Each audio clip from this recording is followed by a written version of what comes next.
Hello everyone, আসসালামু আলাইকুম। সবাই কেমন আছেন?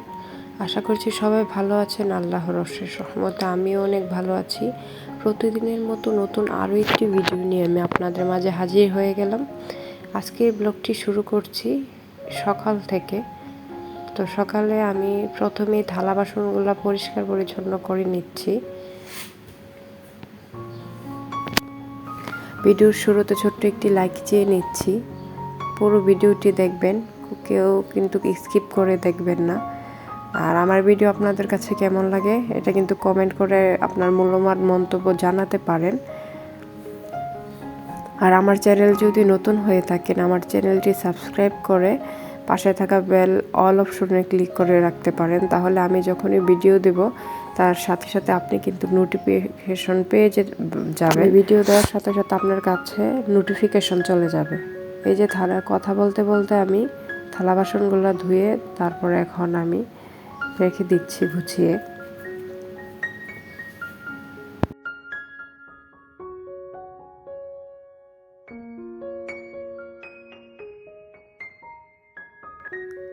আমি যেহেতু নতুন ভিডিও করছি, আমার ভিডিওতে অনেক ভুল থাকতে পারে, প্লিজ সবাই ক্ষমার দৃষ্টিতে দেখবেন।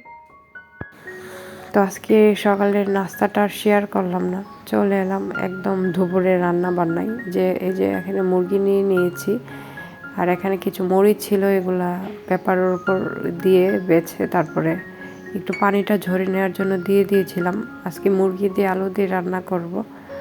এই যে আমি আগে পেঁয়াজ, দারচিনি, এলাচ, কাঁচামরিচ এগুলা দিয়ে মুরগিটা আগে ভালো করে মাখিয়ে নেব। তেল দিয়ে দিলাম।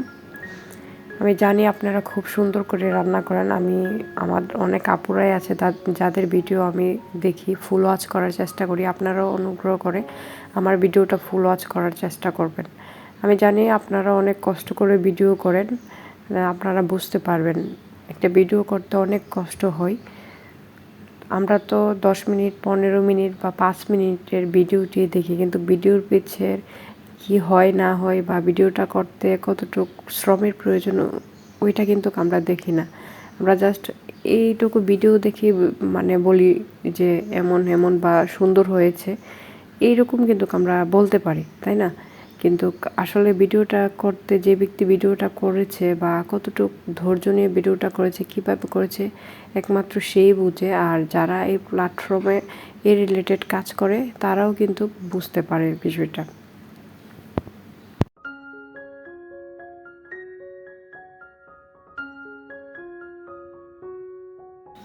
এর মধ্যে আমি কিন্তু রান্না বসিয়ে দিয়েছিলাম।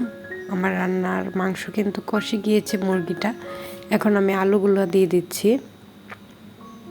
আমার বাচ্চাদের এবং আমার বাসায় না মাংস হোক বা যেই কোনো তরকারি হোক, তার সাথে কিন্তু আলু মাস্ট বি দিতে হয়। আমার বাচ্চারা অনেক আলু পছন্দ করে। আলু না দিলে কিন্তু ওরা খেতে চায় না। বলতে পারেন প্রধান খাদ্য ওদের আলু।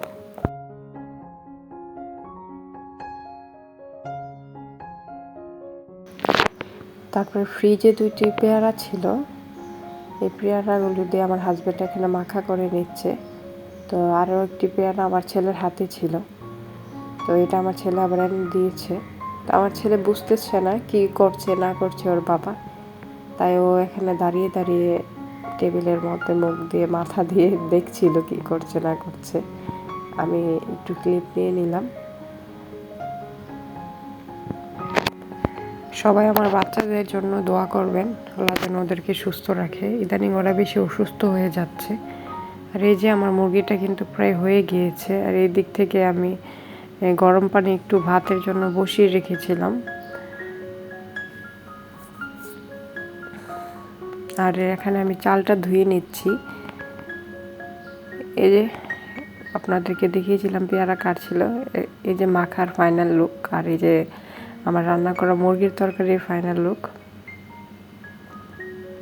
এটা রান্নাটা শেষ করে তারপরে আমি চলে গিয়েছিলাম। আমার কিছু কাপড় ছিল যেগুলো আমি ধুয়েছিলাম, এগুলো ছাদে লেড়ে দিয়ে আসছে। আর এইগুলো কিছু শুকিয়ে গিয়েছে এবং হালকা হালকা ভেজা ছিল, তো আমি ভাবলাম ছাদে না যে এটা বারান্দায় লেড়ে দিই এগুলা। তারপরে আমি একটু বিকেলে বের হয়েছিলাম বাহিরে, একটা বড় একটা শপে গিয়েছিলাম। তো একটু এখান থেকে টুকিটাকি কিছু কেনাকাটা করার চেষ্টা করছিলাম, বাট আমি যেটা চাচ্ছিলাম সেটা পাচ্ছিলাম না এখানে। তো আমি আবার এটা থেকে বের হয়ে অন্য দোকানে চলে যাব। তো এটারও একটু ক্লিপ নিয়ে নিলাম। আমি বাইরে গেলে আমার আনইজি লাগে ভিডিও করতে। এই যে আমি মূলত এই ফ্যানটাই খুঁজছিলাম। তারপর বাসার টিস্যু শেষ হয়ে গিয়েছিল, নিয়ে এসেছি 2 কেজি পেঁয়াজ নিয়ে এসেছি। তো আজকের ভিডিওটি আর লং করবো না, এই পর্যন্তই। সবাই ভালো থাকবেন, আল্লাহ হাফেজ।